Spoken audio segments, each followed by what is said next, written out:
Hello and welcome back to the Comic Lyra podcast, the podcast that does deep dives into the best, worst, and middest of comic books, graphic novels, and sometimes mangas. I'm your host, the soon-to-be-known as Comic Stan, and with me, as always, is my sensational co-host, it's Jamie. Probably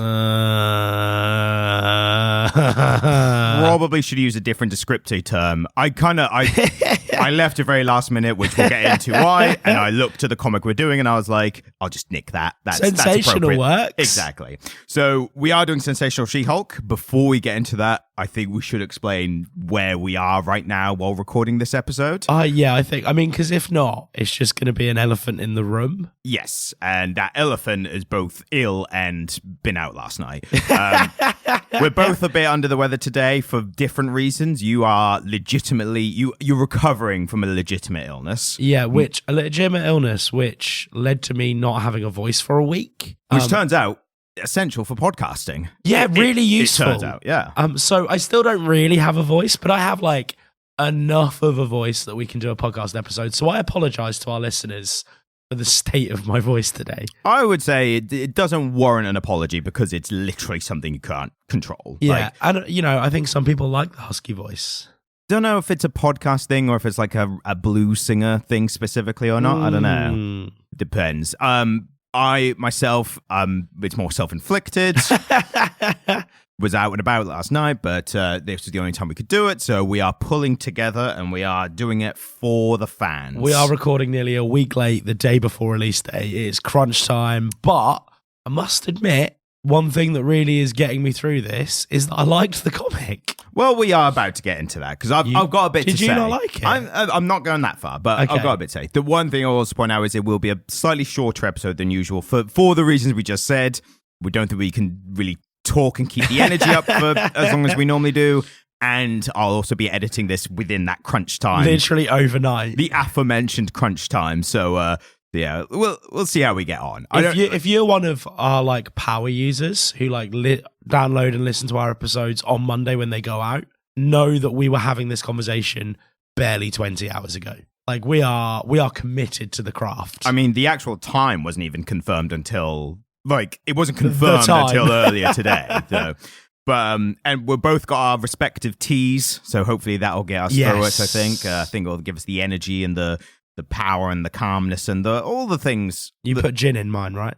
I put gin in one of them, and then I swapped them around a couple of times, so I don't know which has it in or gin not. Gin roulette, I like it. Yeah, with poison, when you poison a cup, but you don't remember which one you put it in. Did you use your Assassin's Teapot and just forget which finger you put on which hole? I thought the Assassin's Teapot was when you just knock someone in the back head with a teapot. Isn't that? You could use it that way. No, have you seen an Assassin's Teapot? I've heard of the concept. Yeah, there's two spouts and you pour from different ways and it comes from different parts. One spout, you put your finger over two different holes on the handle and it pours from two different compartments. I feel like mixing the two. Near the twain shall mix. I feel like it's such a delicate thing that most people I've met certainly would be like, hang on, which holes was I meant to hold again? And just accidentally kill the wrong person. This was for assassins in the very messy part of Chinese history where they had emperors but also had warlords. Right. So these guys were probably fairly highly trained. It's not like our mate. It wasn't the weekend intern who was like, oh shucks, I got the wrong hole again. Sir, it happened again.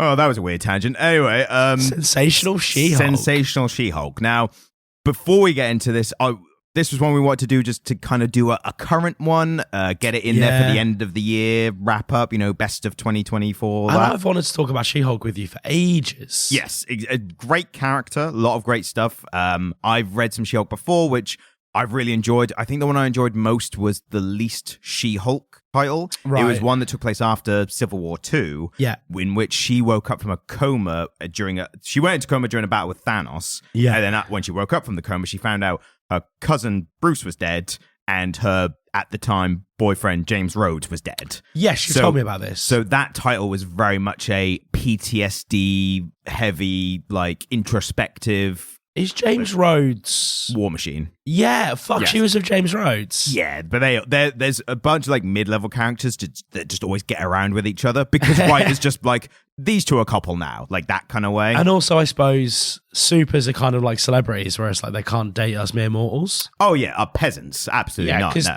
I mean, let's face it, She-Hulk would break a mortal man. There's a great line. There was a great line in a Avengers comic where she's talking to Wolverine.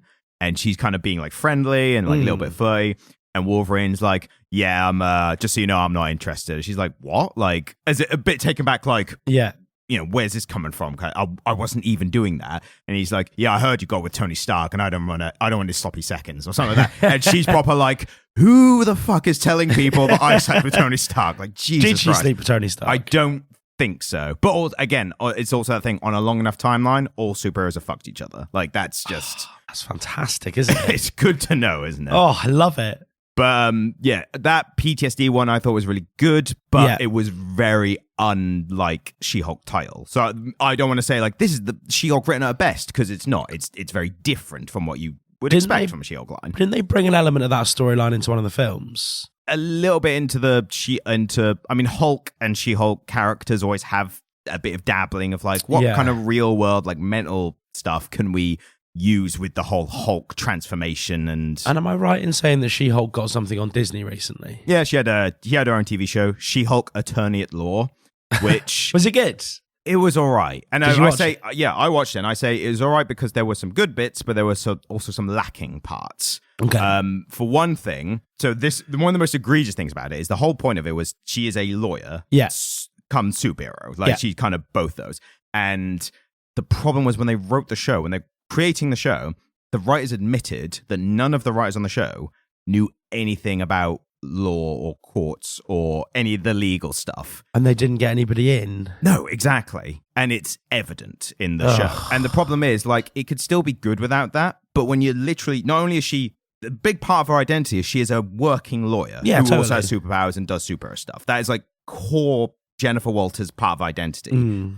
So when you can't include much of that because you don't have anyone to do that, that's like, why? Why couldn't you? I mean, all she has left is She-Hulk at that point. Yeah, and they do some court stuff and some legal stuff, but you can tell watching it's like it's not what it should have been. No, it doesn't deliver on putting attorney at law in the title of the bloody show. Yes. What also doesn't help is that a lot of people thought when it was kind of announced and being made, a lot of people thought it was going to be like Marvel version of Ally McBeal. Now, for anyone who's not old like us. I don't know what Ally McBeal is. So for anyone who's old or just doesn't know, Ally McBeal was like a TV show about a single lawyer who, like a show about her like work in law and her personal relationships within law firm and that kind of stuff. It was, did you ever see, Futurama? There was an episode where there was an Earth TV show that was being broadcast out to the alien planet, but like 1,000-year delay. Right. And the show was like called Single Female Lawyer. Yeah, and it ended and they had to make another episode to keep them happy, right? That was a parody on Ally McBeal. So the point was it was a very popular show, and it was that kind of like, she's a smart, independent woman, but also she just can't make it work in her love life. Like that kind of mix. And apparently that show, I didn't watch it, but I was like aware of it. That was like, it balanced those two things well. Yes. And people thought that was what She-Hulk was going to be, and then they were like, none of us know anything about the law. I was like, well, that's kind of important, isn't it? The amount of money that Disney has and the amount of money that Disney's throwing at the shit, they could have just got a fucking parallel. Like, Marvel and Disney both employ many, many lawyers. Yes. They could have just thrown 20 quid at one of the paralegals. I think it wouldn't have, like, there would have been lawyers involved in the making of that show at every part of the process, right? Yeah, you could have probably grabbed one of Disney's lawyers, but the problem was it's like, if you're here, who's guarding hell? Like, yeah, the problem is Disney's lawyers aren't good people. No, not at all. But the other problem is I don't think they even intended it to be law heavy. Yes. But they called it attorney at law. I don't know if that was, but that could have been changed at any point. Yeah, absolutely. That could have been like the day before release. They're like, actually, let's slip this in there because people expect it now. Yeah. But I don't think they ever intended it to be that. And that's more of like the kind of malaise of like middle of the line, like playing it safe kind of. Yes. They don't want to take, Disney especially don't like taking risks on stuff like that. Yeah, so totally. They're like, let's make a legal superhero show. People be like, well, they're expecting superhero stuff. So there needs to be superhero fights and costumes and blah, blah, blah. And it's like, because that's what's been successful before, they just want to do that again. Whereas the idea of like, well, if it's more of a legal show and it's different, they're like, different? People might not watch that. People don't want different. Yeah, exactly. So, and the thing is, I like the idea of a courtroom drama with Jen Walters at the center of it would be really cool. And if you want superhero / court drama stuff, Daredevil, I was about to say, nails it. Like, they do really well. But yeah, and I think that, again, I think they changed the title at the end because they were trying to have their cake and eat it too. It's like, well, the show itself is very by the numbers, but if we put this little bit in the title, then that's a little bit of lore stuff. Like, so yeah. Also, I didn't like the ending, which I don't know if you want me to get into. It's like the very end of the show. We can table that discussion for another time. That's fair, yeah. So yeah, otherwise, I've enjoyed some She-Hulk comics before, and I thought this one was interesting. Okay. What did you think of it overall? I liked it. I enjoyed it. I mean, it helped that I am poorly. I was tired. I'm conscious that on the past few podcasts, I've really brought where I was at when I was reading the comic into my interpretation of it. Yeah, I think that helps. I think that matters. But it was comfy. It was sort of, I really got the feeling that it was being written by millennials like me in 2024, which is nice. It was like millennials existing in the Gen Z world. And so I liked that. It was very much of my generation, but my generation as we currently exist and not as we were. Yeah. Which I really enjoyed. It's probably a writer from our generation writing it. Yeah, absolutely. Well, you'd expect so, wouldn't you? I found it funny in places. Yeah. It made me laugh. There was a couple of times where it made me do the thing that I'm doing at the moment, which is trying to laugh and then wheezing. Yes. It made me laugh wheeze, Ryan. Which is the best when something's so funny that it's painful to laugh and you laugh anyway. That's a quite compliment, to be fair. This laugh. Yes, that's the one, yes. I'm trying to make the noise and nothing's coming out. It wasn't, it wasn't narratively, it wasn't the most exciting thing in the world, but I'm a bit satiated with really, really high stakes superhero stuff. Yeah, we just had Wonder Woman and Spider-Man, didn't we? And so we've been reading really high stakes superhero stuff. And the stakes here were like a block of New York and two guys losing their apartment, not the entire world collapsing. And that was nice. Yeah, it's good for a change of pace, especially. And this is why I said the TV show should have been that as well. And the TV show even developed into like this is now high stakes stuff kind of thing. And it was like, you don't need to do that, I don't think. Like, you don't need to do it every time, especially. Yeah. My experience with this comic was, so we're doing the 7 issues that have come out. Because that's all that exists. That exists. But there is an interesting point in that, which I will address quickly before we get into the proper comic. Generally, I thought the first 2 issues were a bit boring. Yeah, totally. And then after kind of issue 3, issue 4, it then found its groove of like what it should be a bit better. Generally, I will say, so I'm kind of I'm kind of believing 2 things at the same time here. One is this is not for me, like this style, but I'm glad it exists. In the sense that this kind of like when it's more about interpersonal relationships and stuff, like that can work. This level of like, it's a bit Sex and the City, a bit, again, Ally McBeal, like it's a bit high school drama kind of thing. And that's just stuff I'm generally not into, but I'm glad. I think it's good that Marvel or any big franchise like diversifies their universe. It's like, we can do this stuff and we can do this stuff, and then we cater to all tastes. Like, this is the best way to get as many people on board as possible, is do as much stuff as you can in like as many different ways as you can, especially when it's comics. Like, it's not like a series of films where they kind of have to be narratively and stylistically quite close to each other. This is there's a line of comics of all different titles and variations and stuff, do different stuff. So no, I completely agree with you. It's more low stakes. It's a different type of fiction than what we usually see from comic books. Yes. But you're right. Like, it's nice that it exists, right? For what it's worth, I actually quite like it. Yeah, and that's fair. And again, that's why I'm very careful with my words. I don't want to go so far as to say I didn't like it because it's bad. I didn't like it because I'm not even saying as strongly as I didn't like it. It just wasn't. I enjoyed it while I read it. Yeah. I just wouldn't continue it. I think I might. Yeah, that's fair enough. Which is wild, because usually when it comes to stuff from the big 2, I'm like, I'm not super interested in it. Yeah. So there's one major thing I want to get across before we get into it properly, and that's I don't think came across for your reading at all. It's something in the background of the making of this comic that I just wanted to address. So this comic. So what was interesting was I read a She-Hulk comic like last year or the year before. Okay. And I read it, and I had a similar kind of response where I was like, it's fine, but it's not for me, and I just dropped it. Yeah. Then when I was looking at comics that were coming out this year, I was like, oh, there's a new She-Hulk.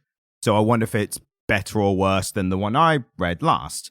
What I've since discovered is the She-Hulk that I read was written by the same person as this one.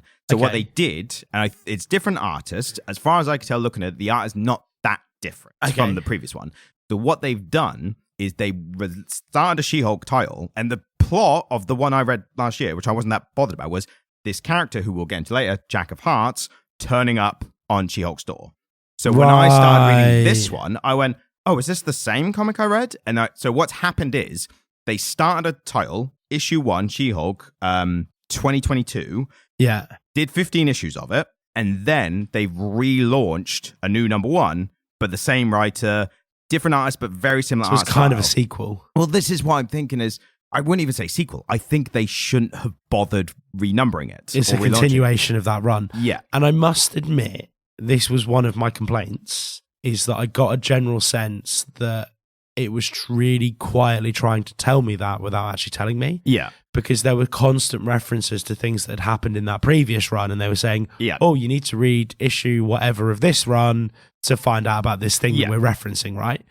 And that's okay, but it felt as though it was more, I was reading it and I was like, oh, is this one for the comic book nerds? Because it kind of felt like, oh, this is assuming that I have a little bit more of an in-depth knowledge of like the past 5 years of Marvel than I maybe do. And actually, it kind of put me at a point where I was like, well, I don't want to go and read all these other comics to make sense of this. I just want this to stand alone, right? Yeah. So this is where I kind of take a bit more of an issue with it. Yeah. I don't think they should have relaunched it because evidently there's so much information from this series that wasn't even like it wasn't even any time ago. Yeah. It literally, they just relaunched it. I don't know if there's any time between the last series and this series. I don't think they should have done it because there's so much information from the last one. It's like, why didn't you just keep it going? Like, why couldn't you just keep the numbers going? And, you know, the only evidence, the only sign of like why they would have changed it is because the artist changed. But again, they change artists midstream all the time. Exactly. They change writers like midstream. I've been thinking about this because it's actually kind of proposed this kind of Has it bothered problem you? Well, I was trying to decide like where do I stand? Yes. On, like where the question is, when should you renumber and relaunch a title? Yeah, totally. And I suppose this comes up with Marvel and DC all the time because they're constantly rebooting. Yes. They're constantly retelling the same story and rebooting things. But actually here, we're not getting a new origin story. They're not covering old ground again. They're not giving us a retelling or a new version of a She-Hulk story. They're continuing what already was. Yes. Because again, and you're so right, because as a casual observer, I went into this, I liked it, I enjoyed it, but I spent a lot of it going, oh, I wonder what happened, what that's referencing and who these people are. Yeah. Actually, if they'd just said, this is a fucking sequel, I'd have gone, oh, cool, I've read an issue of this, I like it. I'm probably going to go read the prequel now, but I'll get back to this in a bit. I don't even think it should have been a sequel. I think it should have just been a continuous run. And a prime example, because I remembered this happening with another title. It's a prime example of this isn't me and my opinion of just this comic. I read Daredevil by Chip Zdarsky, which is one of my favorite comic book runs I think I've ever read. They did the exact same thing there. There was one that started 2019. It went for like 30 issues. And then in 2022 or 21, they renumbered again. Right. Still Chip Zdarsky. So I don't know if the artist changed or not. I think it was very similar art. Again, I really like that run. I love both those runs. It should have just been one run. Yeah. They shouldn't have renumbered. Do you think this might be a cynical ploy on behalf of Marvel? Yes. Because it's easier to sell somebody on issue 1 than it is issue 40. 100%. I was going to say exactly that. It's literally just, look, number 1 again. And it's like, okay, why? They did a particularly egregious version of this back in like 2019, I think. Right. Or even earlier. They relaunched as literally the relaunch was called All New, All Different. Guess what 2 things it wasn't? Or any of them new or different? They weren't new or different. They were they were all number 1s, but they were all the same story stuff. And here's the thing as well. I was trying to judge, like, when should you do it? Like, in this instance, they've changed artists, but the art is pretty much the same style. Yeah. And I think fairness to artists and writers, I should say the same for writers as well. If the writers changed, but the story is still entrenched in the stuff that happened previously, totally. like this, even if it was a different writer, but they're still doing Jack of Hearts stuff that's it directly linked to what happened just a month or two ago in the previous, air quote, previous line, then they shouldn't have renumbered either. No. I think a renumber should be either the story is a new story. It can be set in the same world and it can involve stuff from the previous line. And again, but this is a new storyline involving new characters. Yeah. No, I'm there with you. Yeah, this is all my opinion. This is what I think. This is how I think it should be. Doesn't or even make me just right. a big shift in tone. Yes. Basically, this is going in the same direction that the previous run was going in, with the same writer and the same sort of art character style. Same art style, same characterization of the same characters.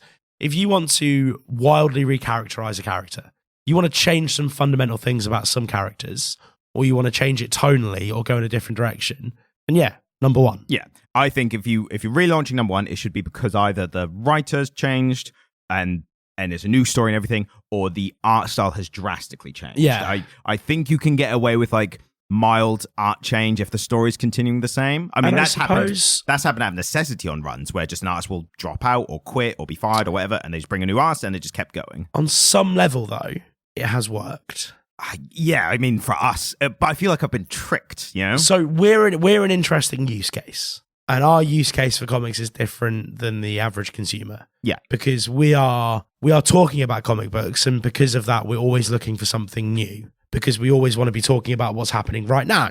Yeah. In this, we talk about this weekly. It would become really stale if we only talked about older comic books. And so for our use case, then renumbering it meant that you found this brand new run, and I'm using air quotes, and said, oh, Jamie, you wanted to talk about She-Hulk for a while. We can talk about this one. But actually, so it's worked and it got us both to read it. But I've come away from that, having sullied that experience, because if I'd have just known that this was a continuation of a run from 2 years ago, I would have bought that one as well. Yes. Like I'd have bought and read both because I liked it. Yeah. And we're very specific, as you say, we're a very specific case because I'm like, let's do one that's started recently so we can do comics and do it for our end of year roundup. Yeah, absolutely. For the podcast. We are not doing that. I mean, we're making cynical business decisions, creative choices, whatever you want to call them, about what we're reading. But also, so it was possibly the right idea for Marvel financially, but creatively, it's really actually hampered the way that I'm consuming this story and the way I'm enjoying it, right? Yeah. But then again, when you have stuff like this, like if I wasn't doing this podcast at all and I thought, I'll try this She-Hulk run, I would feel, and this might just be me personally, I might be the only person in the world who feels this way. I would feel a bit cheated to be like, why, for exactly what I just said, like, why couldn't you just kept it going and I could have started at the real beginning of the story, not this fake beginning that you've just put a number one on. Now that you've told me, I feel fucking cheated. Yeah. You're not the only one, bro. Yes. But am I the only one having this thought in the first place? I will disagree with you when I think you're wrong. Yes. We're well aware. It's been noted. Absolutely. I will disagree with you. I'm not afraid to do that, but I'm with you. I will die on this hill with you. That was a shitty thing for them to do. So that out of the way, and important, but I might make that a Comic Stand video once they might be starting up soon. I don't know. That might be a good one. Like, you've been teasing that for 2 years. I'm the G.R.R. Martin of YouTube channels. It's not even started yet. Like, I've been tempted to steal the Comic Stand YouTube channel off you just to indicate to you that you need to get on with it. Yeah, it's coming soon. It's coming soon. It depends what I make first, to be fair, but we'll see. But this I think would make a great topic. Is like, stop making number one issues or something. Yeah, like totally. That would be good. Clickbait title. Yep. Got get them in. What's the worst thing that Marvel have done? All my videos are going to be new number one Comic Stand video issue episode 1, and all the episodes just called episode 1. Fantastic. I might actually do that. I think that'd be funny. Anyway, yes. Now we're getting into it. And so the actual story. Shall I do a quick blurb of the people who we're already balls deep in. I think this is a short episode. We're balls deep in. That's one of the things we can jettison. Well, I'm just going to point out that the writer, Rainbow Rowell, and pencil and art, I guess, is Gavin Goudry, Emilio Laso, Andrés, Genolet, and Ig Guerrera. So awesome. Yeah, those are the people who made it. Starting with the arting. Yeah, I mean, I don't have much to say about it. Neither do I. I was going to make 2 points. One was very Marvel House style, but different enough that it's better for this. There's more scenarios of people just talking and having conversations. Yeah. So it's more, I think it's more suited for that. and it's, I think, a little less suited for the action scenes, which is fair enough because this is not what the title's for. Absolutely. I mean, I'm concerned that this comic book is going to unlock a new kink in me. Well, I was going to make the point, there's one thing I don't like is that, evident by what the kind of themes and the story's about, is trying to make a lot of the characters sexy, which is fair enough because it's a kind of a romance story at the heart. Yeah, totally. The problem is when you introduce the Hulk in a character and try and make him sexy, I'm like, no, I don't like that. That's a bit weird. You don't like sexy long-haired Hulk? That's definitely what they were going for. It just felt weird. I'm used to my Hulks being hulking, grotesque monsters. Like my favorite Hulk run, as I've mentioned many times, Immortal Hulk by Al Ewing. He's literally like a demon from hell, like, and drawn to look that way. And here we've got emo Hulk with like, and it's kind of like Y2K emo long hair because it's like lank and black and kind of falls around his face in a double fringe. He's kind of grunge Hulk, grunge frontman Hulk. It's like he's like, I fucking hate the world, but also do you want to come see my band on Friday night? Yeah. I'm so alone. But I have groupies or something. Like, I'm so alone that I found 4 other guys who feel alone as me, and now we meet once a week to play guitars together. Yes, exactly. Yeah, totally. My parents don't understand me. that was that. Banner doesn't understand me. Yes, yeah, literally. I kind of had, even though the hair is different, it felt to me like Edward Cullen Hulk. Do you know what I mean? It's like, I'm so angry at the world. It's like, I wish I could use someone in my life. I love it. Yeah, I was not a fan of that aspect. No. Yeah, I mean, I thought it was a questionable character model, if I'm being honest with you. Particularly because Jen, or She-Hulk, Jen, whatever you want to call her, her character model was so well thought out. Yeah. Look, like, attention to detail. She looks exactly the part. It's very expressive, emotions and stuff, and always like in scale to other characters. She's big and hulking, but she's not a Hulk character, if that makes sense. She's always constantly been the between of like normal people and the Hulk. She's like right in the middle. I feel like this comic book is specifically targeted to young men who just want a muscle mummy. Yeah. There was a big thing where, do you ever see when Resident Evil came out a few years ago? It was Resident Evil Village. And there was this character. I can't remember her name. People are screaming at Lady something. Right. And she was like 8 foot tall, like vampire woman kind of thing. And all the responses were immediately just like, step on me and that kind of stuff. Yeah, totally. Like, there's a great Markiplier reaction where he's just doing like the full on like Looney Tunes, like eyes bulging, like ooh, like that kind of stuff, which is fun. Yeah, definitely. I mean, there is a sect of comic book fans who are definitely reading She-Hulk for that reason. Oh, I mean, I would argue there are a sect of human beings who weren't comic book fans before that have gotten hold of this and gone, fuck yeah, I want some of that. Yeah, and then maybe the writing kind of draws you in a bit. And because the writing isn't bad. Yeah. So there are points where it is funny. Yes. There are, I think that there's this moment where her boyfriend, who for reference, absorbs radioactive energy, but if he isn't completely full, he absorbs her energy when he touches her. And so she comes home from a long day at work and she says, oh, you're not touchable, are you? And he says, oh, don't worry, I drained a nuclear warhead for this. Yeah, she's like, where? Wait, don't tell me. Yeah, well, she was like, we'll table that conversation for later, because he's clearly going someone's nukes. Yeah, like he's drinking somebody's nukes so that he can cuddle her. And like, I would drink a nuke so I can cuddle you. Isn't that what we all want someone to say? I mean, if it was North Korea, yes. Like, whose nukes? I don't care whose nukes they are. Yeah. The fewer nukes we have in the world, Ryan, the better, as far as I'm concerned. Yeah, it's one of those like either no one should have them or everyone should have them. And I mean like everyone's back garden should have a silo, like that kind of level. Fucking hell, Ryan. Mutually assured destruction. I'm really glad I don't have a back garden. You want to put a nuke in it? Yeah, but it's America's and they're just. We talked about Fallout last week, Ryan. Do you not realise what happens? Yeah, but now we're talking about gamma radiation. It's comic book stuff, isn't it? So those lines were funny, and they felt cute in the moment. Like it kind of showed what their relationship is like, and it showed the strain of their relationship with this whole not touching thing. I don't know if there was like a metaphor for that, but I don't know if it was like trying to work out what that would be, if that was like abstinence or something like that, or Or is it literally just a superhero thing that they're just using for a relationship dynamic? Well, I think that, I think you're right. And I think that's what's interesting about it is that we have had every kind of romance story, right? Like, there's that theory that there are only a very, very small number of stories. And every story is a retelling of one or some of them in part or in whole. And so the idea of superhero romance stories means that there are added complications, right? Yeah. And so Spider-Man killing Mary Jane with his radioactive Spidey cum. Yeah, that one really bad comic. Yeah. That's a comic, like I was saying before, that one was objectively horrible. Yeah, totally. But this is kind of cut from the same cloth. This is somebody imagining we've got these two enhanced humans, and what would the complications of them having a romantic relationship be? And part of the charm for me of a romance story, and again, romance stories aren't something I consume vast quantities of, but I like a romance. I read a lot of Jane Austen when I was a student. I like a romance story. Oh, Mr. Darcy. Is that the one? That him? Yeah, close enough. Yeah, yes. Well done. Give correct one reference. I do declare that's not specific. Prejudice. Yeah. I have the vapors.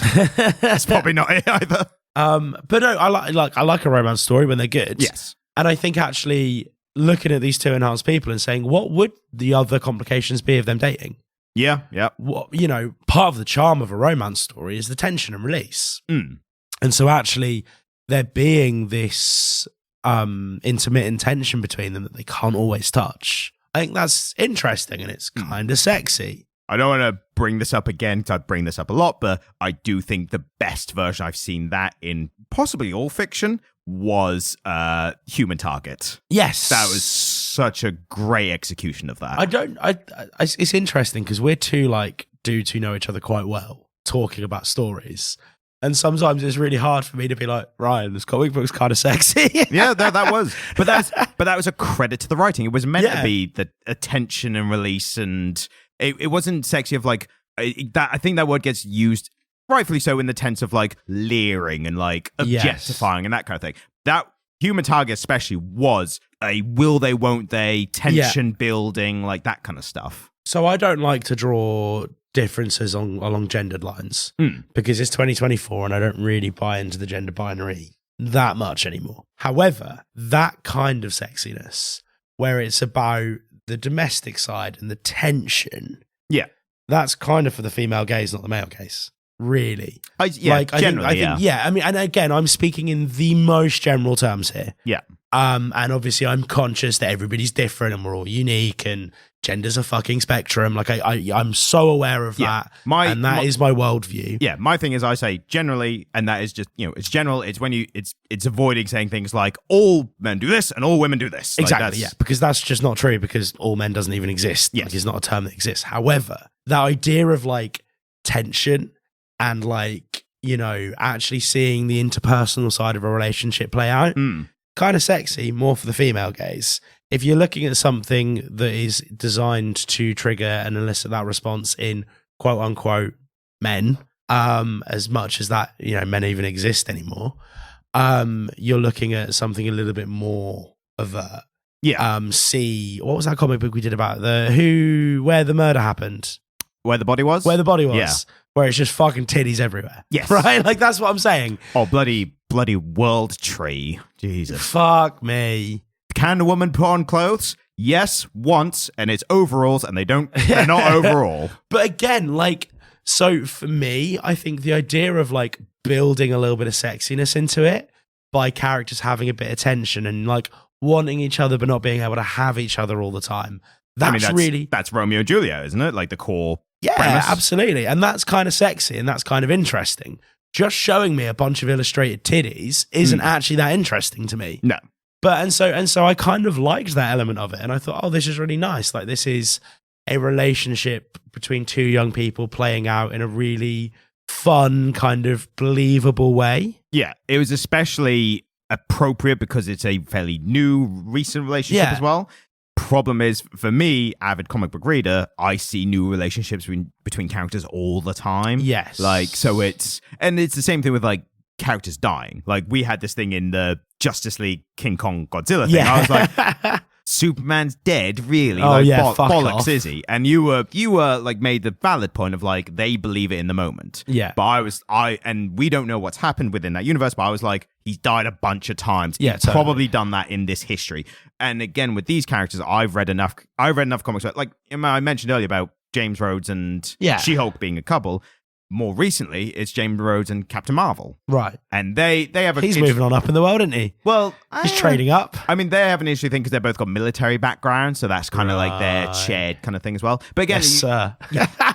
But you just you just see all these characters. And also, James Rhodes, like, securing enough his masculinity to always get with women who could kill him with a single punch. Like, yeah, because he's not enhanced, is he? No, exactly. Yeah, I like him. Brave. I rate him. So, but again, so I see all these relationships like happen and disappear, start and end and all this kind of stuff. But it is the quality of the writing of when it's happening. And this was a much better version than I've seen in previous ones. And don't get me wrong, the writing isn't perfect here. No. I didn't like the way... So, Carol Saunders? Danvers. Carol Danvers. Captain Marvel. Yeah, Captain Marvel calls in Jen's friend. What's her name? Patsy. Hellcat is, the super name of Patsy or Trish. Didn't like the way she was written. I thought, to be fair, I think it was appropriate. I wasn't that fond of the character, but I think that was the point of it. Like, they explicitly say things like, Carol Danvers doesn't like my energy. And she was like, I'm sure she doesn't think that. It's like, she literally said, I don't like your energy. She was good for comic relief. Yeah. And she was funny. But I just felt that we had all of these really well-drawn female characters. Like, Carol Danvers is very serious and very officious, and, you know, she gets shit done. She's very serious. She's very officious. She's in charge of the fucking Avengers. She took that job from Tony Stark. Yep. She's cool. I like her. And then Jen is kind of balancing all this stuff, and we're watching her like be empowered in her relationship and fucking do her shit at work and Hulk out. Like, she's really cool. And then Hellcat turns up and it's like, oh, she's just chaos. She's just bottled chaos, and that's all that there is to her character. She felt a bit so if I was just reading a Hellcat run, I think I would have really enjoyed her. But because she was sat beside two really well-drawn characters, and characters by that drawn, I found... do you mean like more, not the literal drawn, do you mean like depicted? Yeah, absolutely. Yeah, two presented. Two characters that had really thoughtful characterizations. Yeah.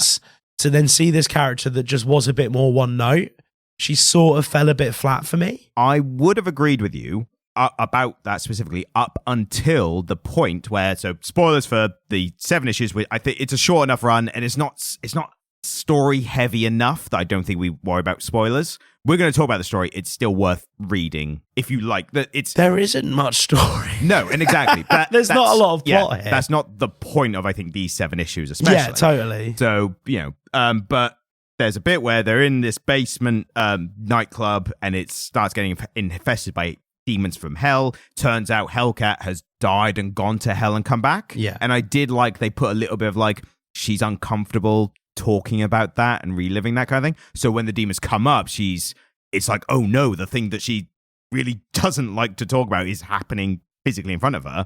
And she handles it well. She responds with like Danvers points out later, she's like, you were getting the civilians out of the way, like you were making a plan, you were telling us what to do, kind of thing. She was talking about Avengers protocols, yes, wasn't exactly. she? And that's kind of her thing. But what especially did it for me was, it turns out the reason Demons Found were coming up is because her ex-boyfriend, who is now the king of hell, a character called Damon Hellstrom, he basically is like, yeah, they just happened to come out here and I came out to sort it out and to get them back. And she's like, the demons just happened to come out in the nightclub, and he's like, oh, I don't know. There was then this awkwardness between him and her because they used to be a thing. That, for me, that kind of then made her more of a deeper character. And that was my favorite bit, because if anybody has ever actually sat and spoken to their ex and you go, yeah, I'm good, how are you? And you're like, you're good. And she's like, oh, your hair looks nice. Yeah. Like, you have those conversations, don't you? Yeah. And I agree with you. That passage was good. I enjoyed that passage and I really related to it. Yeah. And I think the instances like that I really like, as I said before about Jack Hart's radiation thing, like what is that a metaphor for? This was, I think, was a great example of taking superhero bollocks and then transposing into just a normal everyday like real life situation, is running into your ex and the awkward meeting. But in this, it is the king of hell who's bringing demons back and they just happen to come out here and that kind of thing. I think that's a really good use of like mixing the two things. Yeah, totally. So they become intertwined so much that it's both genres mixed in well. Whereas old Jack Hart's thing feels like this superhero thing is putting a strain on a relationship, but it feels like side by side, like romance stuff and superhero stuff side by side. This one felt like intertwined. It was more well integrated. Yes. I've probably not said that well, but I'm trying to pour an opinion out of my mouth and hope it resembles something. So hopefully the listeners also understand what you mean, because I understand what you mean. Yeah. It was an expression of the thing that I was just talking about, but for you it was a more well integrated one. Yes, of the genres, the different genres specifically. Yeah, and totally. that is the point of this entire comic. And She-Hulk, to an extent, as a character, is everyday struggles of life, and for a woman who we presume to be mid-30s, that kind of age, balancing the superhero stuff and the work life, romantic life stuff. This was like a good balance of it all together, I think. So, yeah, it was. And I think I really liked it tonally. It really, in terms of tone, the whole thing really reminded me of Scott Pilgrim. Yes, yep, I see what you mean there, yeah. So, for reference for the Far reader... more likeable character in She-Hulk. Absolutely, yes. yeah. Way more likeable than Scott. Yeah. But in terms of just tonally, so when we introduce characters, one of the things that would happen in Scott Pilgrim is that there would be a little caption with the character, and it'd be like, Scott Pilgrim totally doesn't know what's going on right now. And they did this with all the characters in Marvel, and they were funny. Like that, and that was really funny when Brian K. O'Malley did it in... Is it Brian K. O'Malley? O'Malley, I think. O'Malley. Yeah. When Brian K. O'Malley did it in Scott Pilgrim, and I think it was equally funny here. Is it here. Brian K. O'Malley, or are you thinking Brian K. Vaughan? I'm thinking of Brian K. Vaughan. It's Brian O'Malley, isn't it? I think so, yeah. Whoever the guy who wrote Scott Pilgrim is, I like your work, mate. But it was funny here, and it was funny in a way that I'm not used to Marvel being funny. Like, my experience of funny comics is either Spider-Man being quippy, generally not even that funny to me, or Deadpool. Being quippy. Right? Whereas this was like actually funny. Yeah, the jokes were contextual. It wasn't a character just making a funny in the quiet moment or whatever, or in a battle scene, fight scene, whatever. This was like the jokes and the comments from the characters were all like relating to and commenting on the story and exposition as it was happening. Yeah, absolutely. And I think one of the things that I actually find a bit galling about comic books sometimes is that they'll use this outside narratorial voice to try and create levity. Yeah. And so they'll have this narrator that's talking about the comic, and it's like, he was the most powerful person I'd ever met, and I didn't even know it yet. Do you know what I mean? And there's all that. That was specifically from something, wasn't it? I can't remember what it was now, yeah. And so all the way they're trying to amp up the drama and amp up the drama and amp up the drama and make us feel that this is important. Whereas this is like, they're just introducing characters and telling us a little joke about them, and then they're in the story doing their thing. Yeah. And it just felt really casual. The tone was so right for me and what I want from this kind of story. And I think that really helped to balance the fact that, as I've said, there isn't a lot of plot here. Yeah. There isn't actually a lot going on, is there? No. And there's a lot going on for the character, not as much for the... It's weird. There's a difference between plot and story. Yes, we're so used to comics having this kind of like, the gem has been stolen and it's going to destroy the world if they don't get it back, and get the MacGuffin.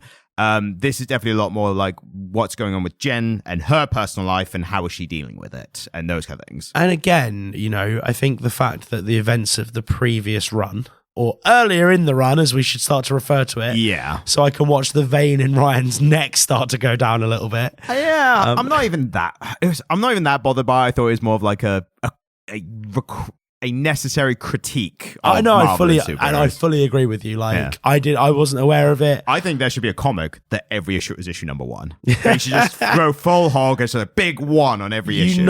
The one superhero that they could actually do that with is Deadpool. No, you know what the one they should have done that for? The Ones.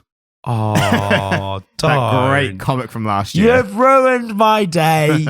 No, but where was I? What was I was going to make a point about what you said about the Scott Pilgrim introduction things and how they're doing here. What's interesting is I think the Scott Pilgrim ones were a reference / parody of Marvel and DC originally doing it in a serious way. So they would, I think back in the day, they would, like, especially like 80s, they would have those things come up, but they would be very dryly like, this is Adam Warlock. He's the perfect human created by the... I don't know why I picked him. They'd be like, this is the Thing. He's the monster, but part of the superhero team, Fantastic Four. So it'd be like a very dry, like, this is who the person is. I think, and I might be wrong about this, I have not read all comics that have ever come out, so I can't say for sure. But I think Scott Pilgrim kind of parodied that a little bit. So it's like, instead of superheroes and villains, it was like, here's so-and-so in the coffee shop. Like that's super cool because now Marvel are having fun with it. Exactly. And She-Hulk is the best one to incorporate that into. Yeah, and I just thought tonally it really set it off. And there's these really fun moments like Punch Club. So I get the concept behind it. I didn't like that. I thought it was fun because it was just awkward. It felt kind of dumb to me. Like it was kind of dumb, but it was fun. The name especially was dumb to me. Well, of course it was, but you know what they're referencing, and we all know what they're referencing, and that makes it funny, right? I think for me, like even regardless of their referencing, like if I was like the Thing or something, and they were like, "Hey, do you want to join this club called Punch Club?" I'd be like, "It's like that." I would never be part of a club that would call itself Punch Club. Like kind of cringe to me. Maybe it was meant to be. For the listener, Ryan is a big Chuck Palahniuk fan. I used to. I haven't read as much of his stuff now. Back in the day, I was, yeah. This is how I feel every time you make a half-baked reference to one of the writers that I like. Oh no, I'm all for like parodies and stuff and like funny quips or versions of names and stuff. Like I'm all for that. It was just because it was so dumb as Punch Club, and I was like, I thought it amused me. It tickled me. For me, it was kind of like, how long did you spend naming this? like 3 seconds. Exactly. Yeah. I get the kind of concept of it. There's characters who get. I think you could have done more with it. I think maybe they did in the previous run, but I think they could have done a bit more of like, hey, these characters like get relief from and release frustration by physically like punching stuff. We have that in real life. There's like, what's it called? Stress rooms or rage rooms, break rooms. And apparently is a very good, like, there's nothing bad said about that. Like, everyone says they're good for what they do. You go in, you're pissed off of the world or your job or whatever, and you just smash a printer with a baseball bat. Yeah. So I get that, and I think they could have done more with that. But the fact that it was just called, like, we're Punch Club because we like punching things, and it makes us feel good. It's like, you could have spent a little more time on that. So, and again, I did what you sometimes do, which is headcanoned it a bit. And I was like, oh, well, it makes sense that, like these guys fight for a living and they clearly like doing that. And the only people they can spar with are other enhanced people. And so they get together and have a little sparring session between the supers. And that's fun for them. And I get it. Yeah. I think there was a lot of stuff in the Hulk conversation. So Hulk is in this fairly early on for some reason. I'm always confused, like, what Hulk we're getting at any point. Yeah, do you know? No idea. No, the last Hulk I read was... So I finished Immortal Hulk, that was like a couple of years ago, and I tried the Hulk series that came after that, which was so dumb. It was this really dumb thing of, like, the Hulk was being the Hulk, and Bruce Banner, in his mind, had created a mental thing where he was like a Star Trek captain piloting the Hulk.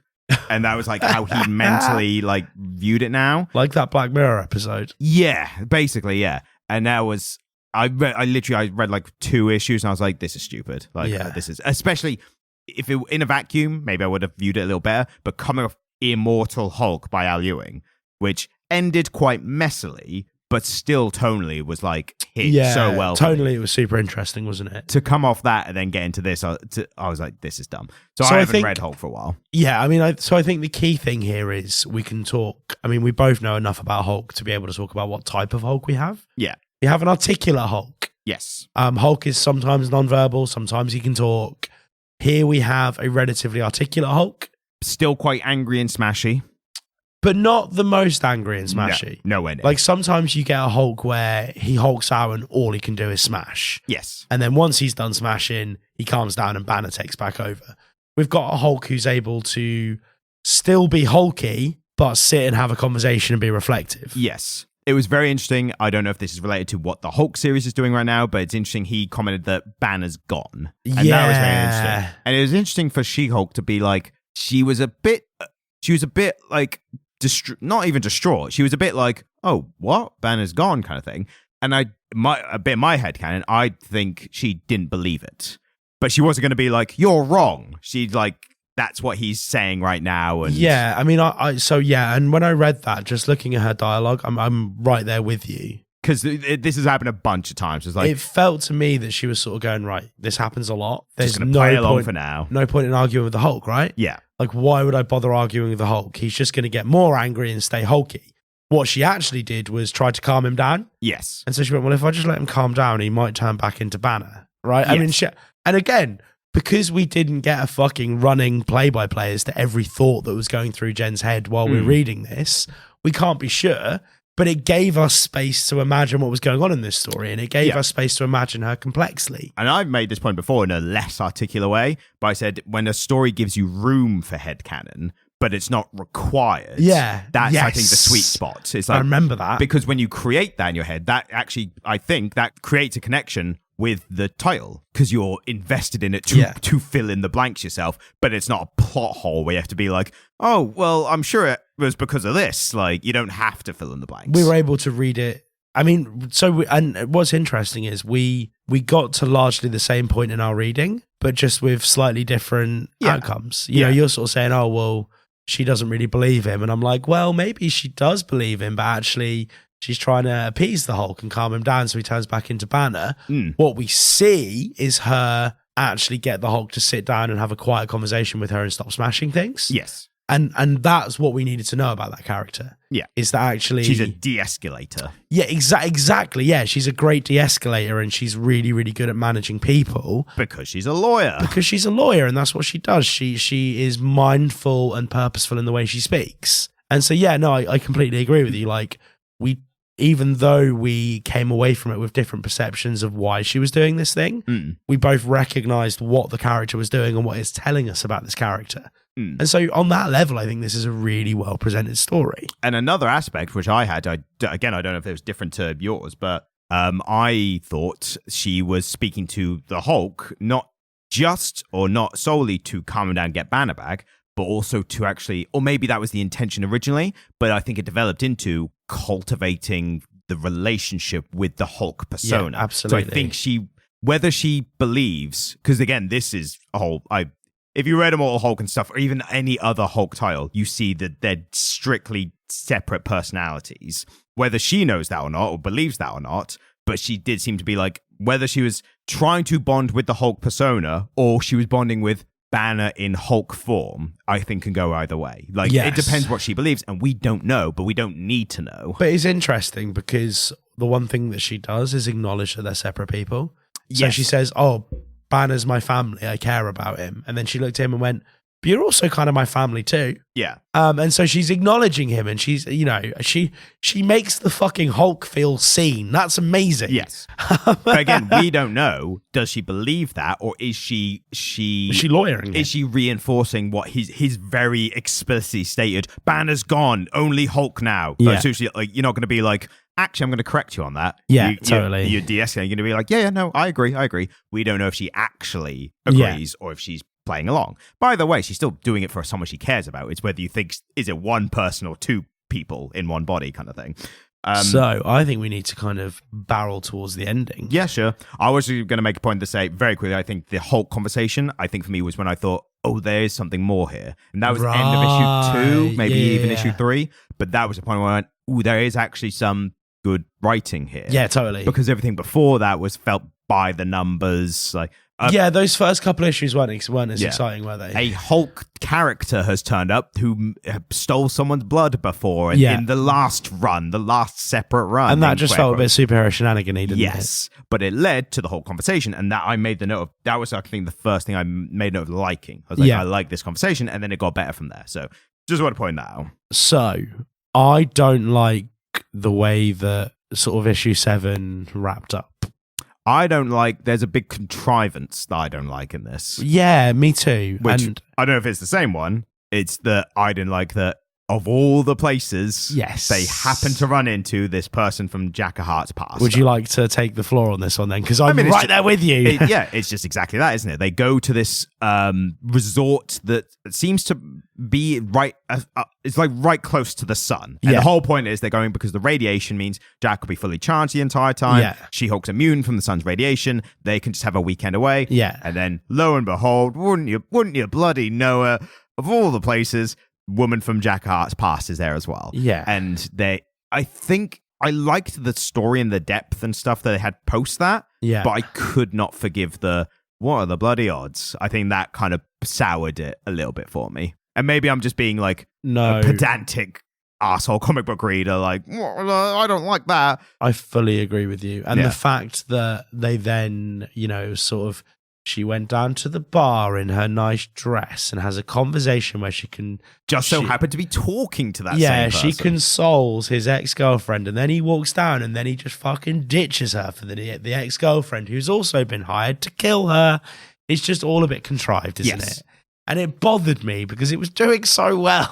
I think that's the pitfalls of the genre, specifically the Marvel, DC, big two superhero genre. Yeah, absolutely. And maybe it's a little bit lazy writing because you see that in a bunch of other stuff as well. I've watched films and TV where I go, what are the odds that they would run into each other? Sometimes you get films and TV shows that are built on those kind of like, what are the odds kind of things. Like Tarantino has a lot of like, I'm pulling an example out of my ass, but Tarantino has a lot of like, what are the odds that, was in Pulp Fiction, Butch is in the car and he sees the mob boss who he's running away from crossing in front of him. But I think those are built on like, don't worry, it's a unrealistic story already. Yeah. Maybe we should extend that same courtesy to this world of superheroes and I don't know. Do you know what though? She is being paid by a guy who She-Hulk like destroyed his horde or something, his army. Yes. She is being paid by a guy to kill her, right? Yeah. It would not have been hard for them to have invented a reason. Basically, all they needed to do was show us the meeting happening where he hires her. Yeah. Elsewhere, before the events, and then she fucking shows up while they're on holiday because they're off planet to assassinate her. Yeah. And then sits in the bar and talks with her. And then she finds out that actually it's her ex-boyfriend's new girlfriend, right? That I would have been fine with that. And that is better, like absolutely. Even that, because we're trying to fix this that's happened, even that has the contrivance of what are the odds the person hired to kill She-Hulk is Jack of Hearts' ex. Absolutely, yeah. So there's a contrivance there, but all they needed to do, they could have got a lot better. Yeah, all that they would need to change is to make it so that this what's her name? Oh, I wrote it down, and even when I wrote it down, I was like, "Am I getting this right? Have I copied this down from the comic book right?" I mean, I got the spelling correct. I was like, I don't know how to say it. I read as Ganymede or Ganymede. Ganymede, yeah, maybe. Also tried to get that other Hulk woman's name. Did you know? Could you read it? No, like anathema. Yeah, or anathema. Anathema, maybe. Like there's two names. I was just like, I have no idea. But she had a normal English name, didn't she? Yeah. So I can't remember it now. I didn't know that down. But so Ganymede. Yeah, sure. Let's call it Ganny. All they needed to do was have Ganny track She-Hulk to that resort. Yeah. That would have been less contrived. Yeah, I'd have been all into it. I'd have been like, fuck, Boba Fett's just turned up. Yeah. Do you know what I mean? Like, there's an assassin now. This is great. And to make it even less contrived, maybe zero contrivance, if she took the job and the contract because she knew that She-Hulk was with Jack of Hearts. Yeah. So you could have got a similar story in the same place, but you could have like followed the situation naturally rather than they're just all in the same resort at the same time. Because the reason they give us for them all being in the same resort is that her new boss likes the prawn cocktails there. Yes. Who is very adamant about it, which I did like a little bit of. Like, I like when they put dumb human stuff on like alien characters who to humanize them and all that. But yeah, I had the exact same thought, and maybe it gets better from there. Like, you can't expect any comic run or anything to be perfect. So. No, and again, we've both outlined some issues we had with this. Yeah. But this isn't like Spider-Man Multiverse of Madness where we are just thumping on it from a great height. No.